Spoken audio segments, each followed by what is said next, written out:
Lukas 16 ayat 9. Pertanyaannya, apakah kemah abadi yang dimaksud di sini adalah kerajaan surga? Apa yang dimaksudkan mamon yang tidak jujur? Apa maksud ayat ini? Apa makna rohani dari perubahan bendahara yang tidak jujur? Wah, ya cukup panjang pertanyaannya. Saya coba jawab satu-satu. Lukas 16 ayat 9, dan aku berkata padamu ikatan persahabatan dengan menggunakan mamon yang tidak jujur, supaya jika mamon itu tidak dapat menolong lagi, kamu diterima di dalam kemah abadi. Ya. Apakah kemah abadi yang dimaksudkan di sini adalah kerajaan surga? Tidak disebutkan dengan pasti itu surga atau bukan. Ya, saya coba lihat beberapa terjemahan juga, bukan dimaksud kerajaan surga secara langsung gitu dikatakan, tapi dari istilahnya dapat dikatakan sebagai tempat yang abadi. Internal place gitu. Ya, berarti ya tempat yang abadi itu ada dua, neraka abadi, surga juga abadi, begitu ya. Jadi bukan secara langsung dikatakan kerajaan surga. Kata persahabatan tadi, lakukanlah persahabatan dengan mamon yang tidak jujur. Nah, di sini dalam bahasa Yunani itu philos. Kata ini menunjukkan pada persahabatan yang baik, yang positif, bukan persahabatan yang jahat. Jadi kata philos pun memiliki akar kata yang sama dengan kata phileo, yang kasih terhadap sesama. Jadi, dua orang yang bersahabat adalah dua orang yang memiliki hubungan yang baik. Ya, biasanya kata persahabatan digunakan untuk sesama manusia. Namun kali ini Yesus mengajarkan pada murid-muridnya untuk mengikat persahabatan dengan mamon yang notabene adalah benda mati. Artinya Yesus mengajarkan murid-muridnya untuk dapat memiliki hubungan yang baik dengan mamon. Wah, maksudnya apa ini? Gitu ya. Jadi mamon adalah bahasa Yunani, mamonas, yang artinya harta, milik, atau modal.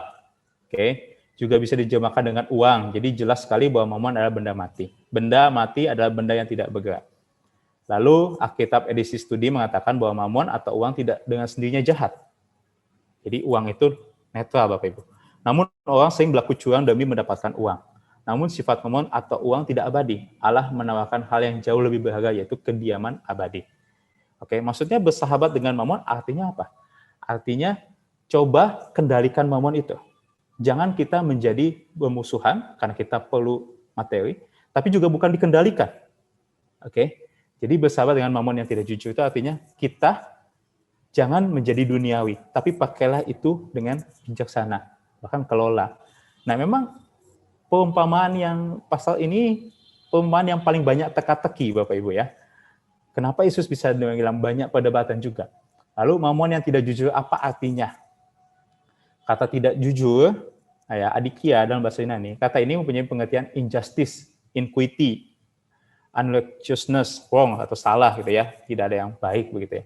Artinya bahwa semua bisa tentang ketidakadilan, tidak baik dan tidak jujur. Sekali lagi, mamon dikatakan tidak jujur karena ada yang memakainya untuk hal yang tidak baik. Orang seringkali jatuh dalam dosa karena mamon.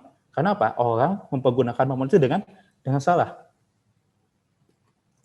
Dikendalikan oleh mamon. Akan ada cinta akan uang.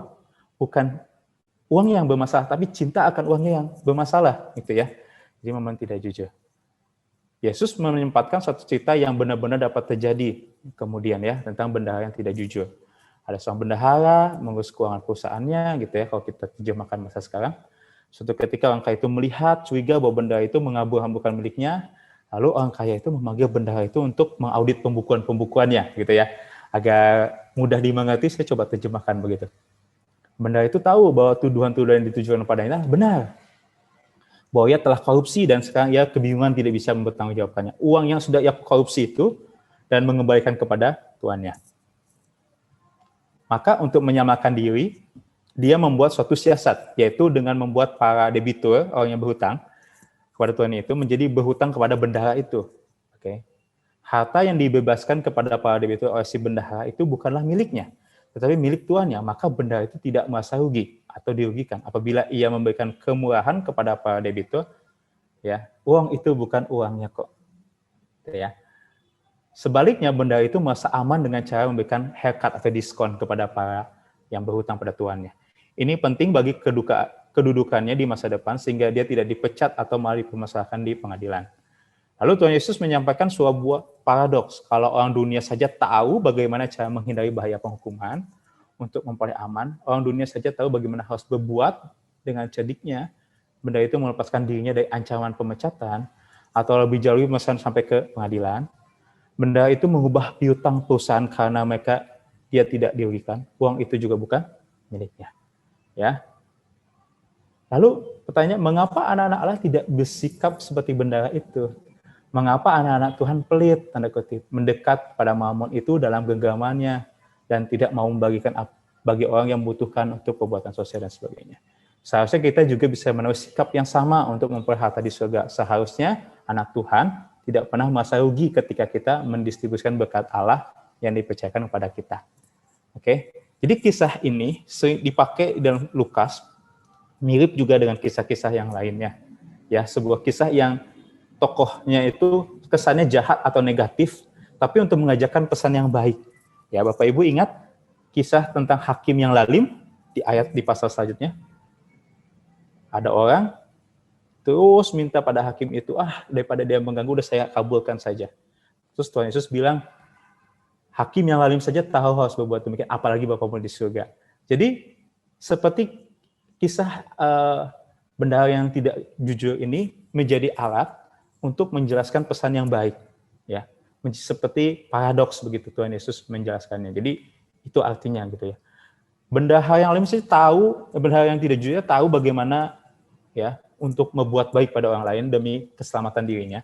Apalagi orang yang anak-anak terang dikatakan ayat selanjutnya. Masa tidak bisa? Masa memegang mamon begitu keras tidak bisa membagikannya gitu ya?